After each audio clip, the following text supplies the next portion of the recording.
Hi everyone, this is Tanya from Flying Dog Studio. Thank you so much for joining me as I start another Beatrix Potter study. And you can see this one says part 1, so there are 2 more parts, and in this part we're going to be inking with my Pilot Falcon. And if you haven't got that video of my Pilot Falcon, I'll put that down below. When I finish the inking, we're going to have part 2 and 3 where we are using a Derwent Graphitint to add some color to this piece to try to emulate Miss Potter's work. And if you haven't seen my videos before, sometimes when I'm doing Beatrix Potter, I show the inking process and sometimes I do not. I wanted this to be a complete series, and something that YouTube has started are courses. So if you go to my page and you look at the tabs across the top and kind of scroll to the right, you'll see something called courses, and that's where you can find all of my videos that have 2 or more parts that explain how I go through the process of creating my work. And I love following Beatrix Potter's work. If you have seen any of my videos on this, you know I love studying her stuff. And so I thought, I want to do another piece. Occasionally it will just hit me, I want to do a Beatrix Potter piece. So I have already pre-drawn this one out. This is one of her floral pieces. She was actually famous for her botanical drawings. They were very precise, and I really need to do some of her mushrooms. She did some great mushrooms, and I need to do some of those as well. But I was drawn to this piece because I knew I wanted to use my Derwent Graphitint. I've been using some Winsor & Newton for a while. I've been on a Winsor & Newton kick, but I really missed the Graphitint, and I didn't realize how much until I did this piece. So again, it's already drawn out, and if you want to follow along with me on this, but you're like, oh, I'm not really good at drawing things out, don't worry about it. This is a study piece. You don't have to be excellent at drawing. No, it's not cheating if you trace. So what I have done down below is given you a link to a video where I show how you can use your iPad as a Lightbox, and that's what I did on this piece. I simply drew this out ahead of time. Now I'm not going to put my ink drawing up of this that I did. I drew it out on an iPad, and then I took that and just put my paper down on top of it and traced it using my iPad as a light box. I'm not going to put that up, but I will do that for pieces that are my own art, and I do have one of those coming up very soon. I already have that drawn out, so I can put that up for you on my blog, but this piece I do not have on there. However, I have the link where you can find the reference piece for this and you can do your own.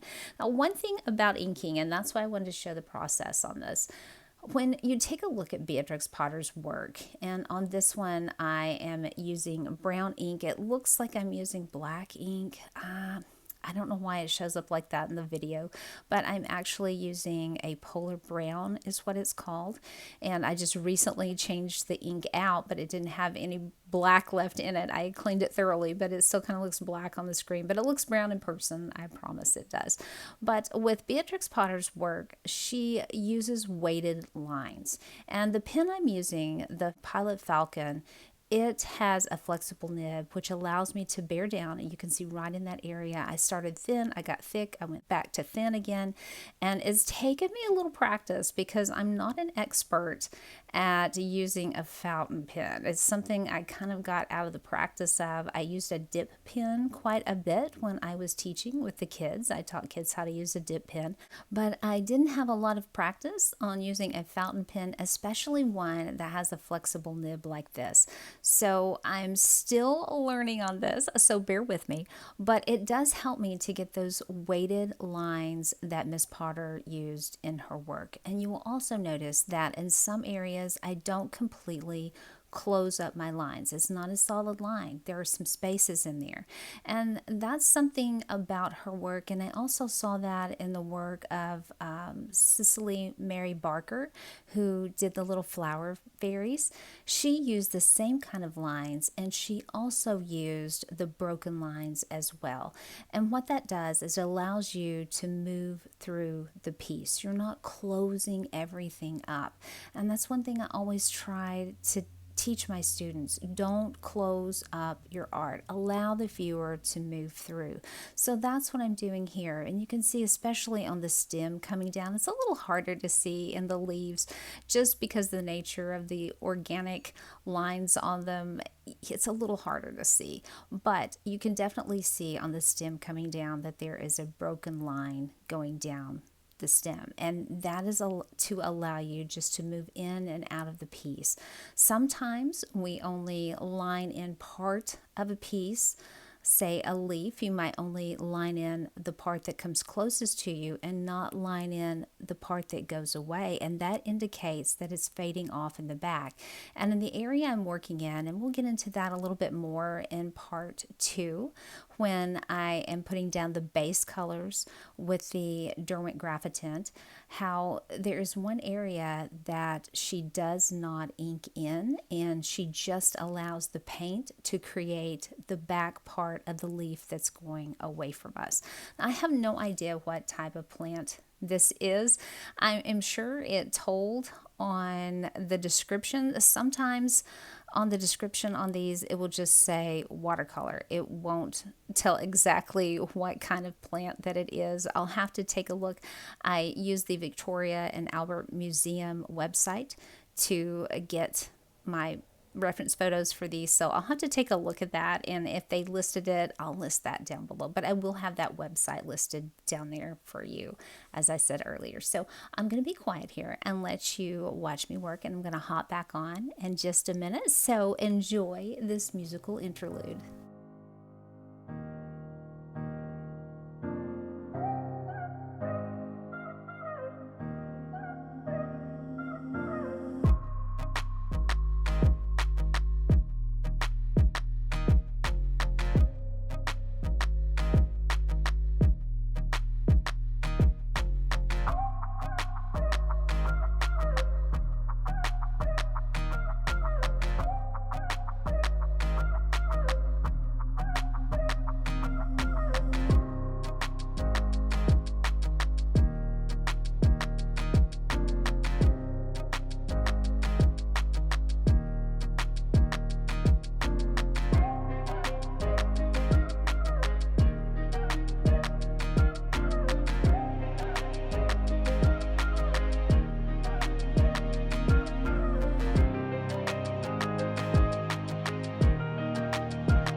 Just a few more lines and we will be to the end of inking on this piece. And you'll notice I forgot to mention this at the beginning. I am using a piece of paper under my hand, and at the very beginning I actually forgot to pick that up and realized when I had graphite all over the side of my hand that I was dragging around the paper that I needed to pick that up. But it's a good idea to do that, not just so you don't drag the graphite around, but also so you can lie that down on top of wet ink and not mess up your ink. I'm trying to skip around and make certain that my hand doesn't drag through, but sometimes it does, and sometimes I miss lines, so I'm checking it out here, making certain I didn't miss any lines. And again, this is the Pilot Falcon, and that is the tip, And the video will be down below if you're interested in this pen and how it works. I absolutely love it. It's my absolute favorite pen. And if you're going to follow along in the series, this is the Derwent Graphitint set that I have. And I also have a video where I swatched all those colors. I'll link that down below too. I hope you'll join me for this. As I said, there's a part 2 and a part 3. Oh, and here I almost forgot. This is the pencil I used. That's the Lamy All-Star, and then I always have my Mono Zero Tombow eraser around there somewhere, and my kneaded eraser will get all of those pencil lines off for me without damaging my paper. So until then, my friends, I hope you'll join me for all the other stuff I have coming up, and I will see you in the next one.